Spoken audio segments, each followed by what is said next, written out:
Alors, interview suivante. Cette fois-ci, du coup, Erwan. Erwan, qui est le responsable de l'équipe immobilier, donc un des deux managers de l'entreprise, cofondateur même, hein, une personne qui était là au tout début et qui nous a accompagnés à chaque pas. Donc une interview très importante pour vous qui regardez cette vidéo pour bien comprendre l'essence profonde de ce qui s'est passé, pour bien comprendre l'environnement, etc. Donc merci beaucoup de jouer le jeu, mon petit poulet. C'est normal. Merci beaucoup. Tu es rentré quand en Mulinvest et de quelle façon? Moi, je suis rentré au mois de juin. Au mois de juin, j'ai commencé. Et de quelle façon? C'est que tu nous as fait des tableaux Excel même avant, hein? Ouais, mais... En mars, je crois. Oui, vers mars. Mi-mars, je crois. Mi-mars? Ouais. Et parce que tu demandais quelqu'un pour t'aider pour faire des tableaux Excel. Je me suis dit, bah tiens, je vais aider un pote là. Bah, justement, moi, ça me plaît bien. Tableau Excel, je sais que ça peut être hyper important et que pour quelqu'un qui s'y connaît pas, ça peut être hyper chronophage. Et bah, je t'ai proposé mon aide. Parce que, tu nous as sorti une base de données. Oui, mais bon, après voilà, j'ai fait ce que je pouvais pour que la boîte puisse démarrer, quoi. Pour que la boîte puisse fonctionner. Il me semble en avril, on s'était vu chez toi. Après, je t'avais parlé du dessin, il me semble. Ouais. Donc après, avril. Donc en fait, tu es venu à la maison et tu m'as dit, bah écoute, putain, il me faut absolument un dessinateur pour faire mes projets, pour faire mes permis de construire. Je te dis, bah écoute. J'ai fait 4 ans de dessin, si tu veux. Sur AutoCAD, j'ai fait 4 ans de dessin. Et tu t'es dit, mais pourquoi tu pourrais pas faire les dessins? Je dis, bah ouais, mais moi je veux bien. Moi je veux bien faire les dessins, m'occuper d'Excel pour démarrer. Si je t'avais fait cette demande de t'occuper des dessins, c'est parce que les frais d'AMO me pesaient 10%. Je me dis, mais attends, décousu quoi. C'est qu'on avait pour idée, tu avais pour idée de commencer à t'approprier les projets de A à Z et de t'éloigner justement de l'AMO pour qu'on ait notre propre expertise, quoi. Pourquoi j'en étais venu là, moi? Eh bien, c'était pour faire des économies, bien sûr. Ouais, des économies. Bien sûr. Et pour être plus indépendant, quoi. Ouais. C'était pour être plus indépendant. Pour que nous, en interne, on soit formés par DMH et qu'on ait un petit peu notre propre expertise, quoi. Qu'on puisse un peu mieux analyser nos propres projets et qu'on ne soit pas plus complètement indépendant de l'analyse de DMH. Ouais. Puis après, du coup, tu as commencé à essayer de dessiner, mais tu n'as jamais pu. En fait, si tu veux, j'ai commencé à dessiner, j'ai fait mes premiers projets. Et en fait, je me suis dit, c'est là où moi j'ai commencé à lever un petit peu des loups parce que j'ai dit, là où j'ai commencé mes premiers projets, en analysant les chiffrages et les dossiers, c'est là où j'ai vu qu'il y avait des soucis. Il y avait des soucis, il y avait beaucoup de manquements. Moi, j'étais pas formé à faire. C'était quoi les soucis? À faire du PC. Bah, le premier souci que moi j'ai vu, c'était donc j'ai commencé moi à dessiner Albi. Albi, 24 maisons. Oui. Station d'épuration. Ouais, station d'épuration. Enfin, c'était un gros truc. Et c'est là, moi, ce qui m'a le plus interpellé, c'est que sur Albi, il n'y avait pas de voirie. Il manquait la voirie. Il n'y a pas de voirie. Il n'y a pas de voirie. Lotissement 24 maisons, pas de voirie. Pas de voirie, et on est à équivalent, là, il manquait entre 200 et 300 000 euros. Parce que c'est un gros projet. C'est un gros projet, il manquait ça. Et donc, je me suis mis à analyser les autres projets.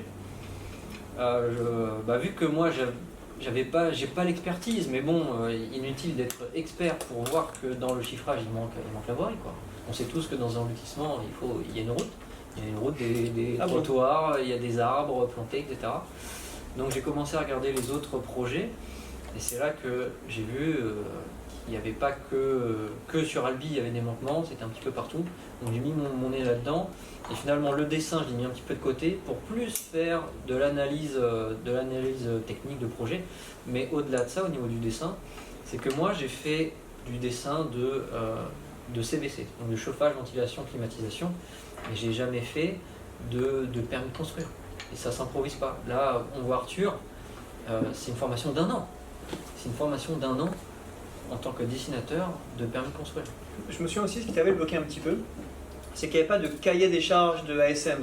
C'est-à-dire qu'il n'y avait pas de liste, il n'y avait pas un répertoire de matériaux, etc. Et du coup, tu savais pas trop Et oui, il y comment avait dessiner pas de les coupe, maisons. en fait. Et oui, parce que à chaque fois Ça te bloquait, à chaque ça. fois qu'on demandait des détails, bah, en fait, il n'y en avait pas. Il n'y en avait pas. Pas de et détails. il n'y avait pas de détails, il fallait qu'on improvise. Et moi, bon.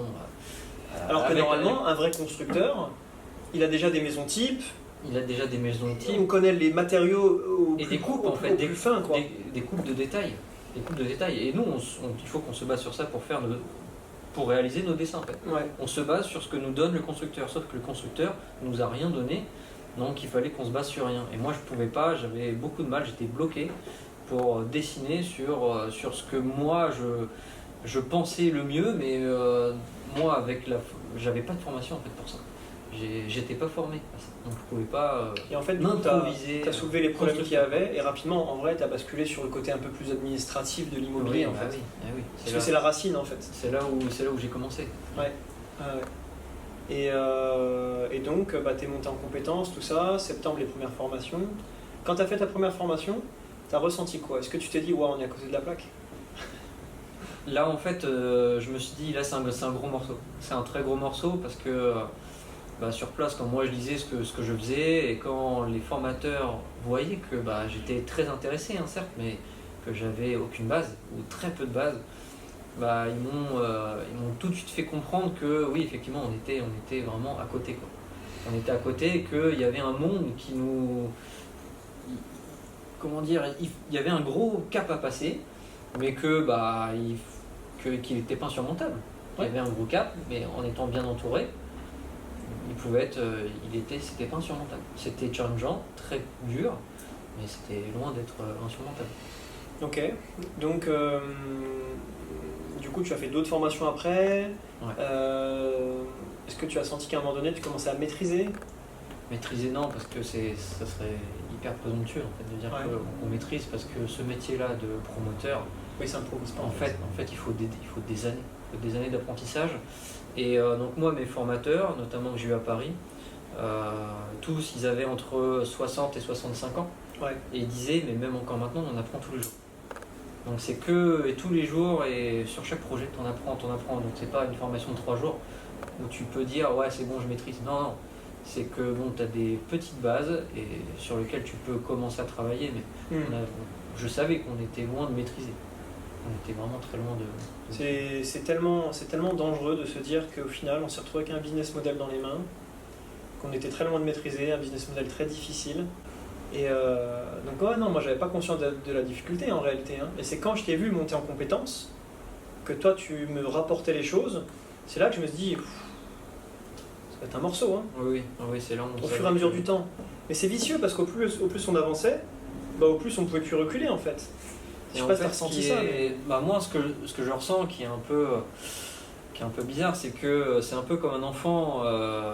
Donc toi, tes parents, tu apprends une addition à tes enfants. En fait, pour toi, c'est hyper logique, c'est hyper simple. Mais le gamin, il comprend pas en fait les additions. Ouais. Nous, à l'époque, on comprenait pas.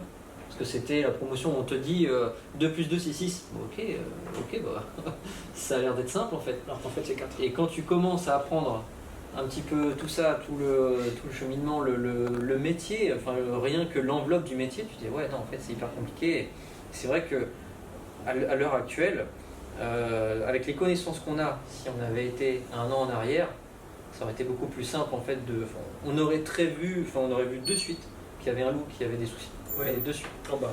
Mais bon, après ce qui est fait est fait. Mais après c'est un métier passionnant, c'est vraiment passionnant. Qu'est-ce qu'on aurait pu mieux faire? Ce qu'on aurait pu mieux faire, c'est peut-être recruter des personnes sachantes.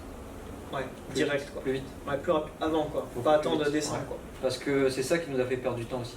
Des personnes sachantes, hein, des personnes compétentes. Des personnes sachantes compétentes, bien sûr. C'est ça qui nous a fait perdre, en fait on a perdu du temps sur ça. Par contre, ce qui est important de dire, c'est que même si on avait eu 10 personnes avec 30 ans, 40 ans d'expérience au sein de Minivest, la finalité n'aurait pas changé. Ah ouais?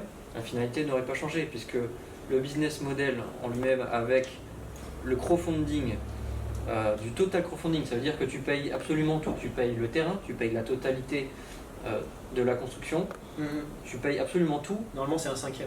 En fait, ça peut pas marcher. Et il n'y a personne qui fait ça, parce que ça marche pas. Parce que les gens font, ils lèvent 20% qui correspond à l'apport personnel pour avoir accès aux banques, et le reste est financé par les banques.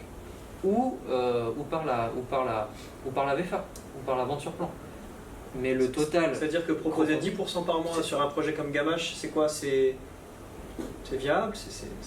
Non, mais c'est impossible. Là, avec le recul, je me dis comment j'ai pu... Mais oui, mais on est tous... Mais oui, mais à l'heure actuelle... 10% par mois. Ah non, mais c'est ce que je disais, à l'heure actuelle, en fait, ça paraît fou d'avoir accepté ça. Mais il y a un an avant, bah non, en fait, on te dit, il y a des gens, il y a des experts qui te disent, ouais, c'est bon, ça passe. Ah, ok, on vous fait confiance. 1% mensuel, ça ne passe pas. On aurait pu faire tout ce qu'on voulait, là, c'était... ça n'aurait pas pu fonctionner. Ouais. Surtout qu'en fait, l'immobilier, moi, plus j'avance, plus je me rends compte que bah, c'est du réseau, et qu'au final, les appartements, les maisons, les terrains, tous les biens immobiliers, il faut les capter avec un réseau de bouche à oreille. Un bon bien immobilier, rarement il arrive sur le bon coin. Et en fait, on avait un problème d'acquisition de bons fonciers. On avait un problème d'expertise d'AMO. On avait un problème de constructeur. On avait un problème de commercialisation parce qu'on ne pouvait même pas avoir de VFA parce que personne ne voulait nous donner une GFA. Déjà. Parce qu'une GFA, ça ne se donne pas comme ça. Il faut être respectable pour qu'une banque elle te parraine, enfin qu'elle se porte garante pour toi. Moi, j'avais commencé à faire... On n'avait pas conscience de tout ça. J'avais commencé, c'était en octobre, à faire des démarches auprès des assureurs pour avoir une GFA. J'avais une liste de 3 pages complètes. Et 3 pages, sur 3 pages, tu avais 30 lignes. Sur tous les documents qu'il fallait fournir pour avoir une GFA. En fait, il faut vraiment montrer patte blanche, il faut déjà avoir de l'expérience. C'est ça qui est un peu traître un petit peu, c'est que pour faire de la promotion, quand tu démarres, bah, il faut déjà avoir de l'expérience. Ouais. Parce que pour avoir une GFA, il faut avoir de l'expérience. Mais pour avoir de l'expérience, il faut une GFA. En fait, les premiers projets, c'est limite, tu les finances en fonds propres. Il faut les financer en fonds propres. Et tu sais déjà que les premiers projets, bah, tu mets une croix sur la marge. En fait, les premiers projets, c'est vraiment pour démarrer, donc tu te fais pas de marge. Et la marge, elle vient après. Aujourd'hui, on est assez mature sur comment appréhender le business, tout ça, mais même encore... on se rend compte que c'est bloqué, c'est mort. Mais même encore aujourd'hui, avec les connaissances qu'on a, parce qu'on est loin d'être expert à l'heure actuelle, même encore aujourd'hui... Ça passerait pas, quoi. Même si on repartait à zéro. Ouais, voilà. Même si on repartait à zéro, là, ça serait encore très compliqué. Ouais. Ah ouais. C'est un métier. C'est un métier ultra dur. Ça, c'est même plusieurs métiers, quoi. Ah ouais. Ok. Est-ce que tu as le sentiment et la conviction en toi que tu as fait de ton mieux? Moi, clairement, oui. Moi, après, personnellement, oui. Et je suis hyper reconnaissant envers mon équipe. Ils ont fait vraiment de leur mieux. Et en fait, on s'est tous vraiment entraidés. On s'est vraiment tous supportés les uns les autres. Et ça a été une super expérience. Mais oui, clairement, moi, je me regarde vraiment droit dans le miroir. Il y a aucun souci pour ça. Et je sais que nous, on a fait de notre mieux et qu'on n'est pas parti sur des bonnes bases. Voilà. Ok. Est-ce que tu auras une dernière chose à dire peut-être aux personnes qui regardent la vidéo, aux investisseurs qui aujourd'hui perdent leur investissement, qui peut-être vont en récupérer une partie grâce à la justice, mais qui peut-être vont perdre leur investissement totalement? Moi, ce que j'ai envie de dire, c'est que moi, j'ai suivi Romain parce que c'est quelqu'un que j'apprécie énormément. Il a une vision, en fait, il veut vraiment aider son prochain, donc évidemment ses amis, sa famille, ses proches et même tout le monde. Donc c'est pour ça qu'il avait vraiment cette vision de réussir. Et c'est pour ça que moi je l'ai suivi et je ne regrette absolument pas. Merci. Et que en fait tout ça, donc il y a beaucoup de gens qui ont perdu de l'argent, mais c'est pas, nous on a fait vraiment de notre mieux et l'objectif c'était vraiment que tout le monde gagne, quoi. Clairement tout le monde devait être gagnant-gagnant. Et là malheureusement on n'a pas eu effectivement le discernement du début pour dire non, effectivement la base était pas bonne pour pouvoir faire pour avoir un bon business model et pour pouvoir générer de la richesse. La base était pas bonne et ça malheureusement on s'en est aperçu que trop tard. Mais Muinvest est vraiment c'est pas du tout une société qui est mauvaise, quoi. Mais clairement, moi, si je devais le refaire, je le referais. Je n'ai aucun regret personnellement d'avoir travaillé pour Minvest et d'avoir suivi Romain dans cette aventure-là. C'est hyper important pour moi que chacun le sache. Merci, c'est super gentil. C'est super gentil. Et c'est très réciproque tout ça. Ok, merci d'avoir joué le jeu. Un petit peu. De rien, avec plaisir. Merci beaucoup.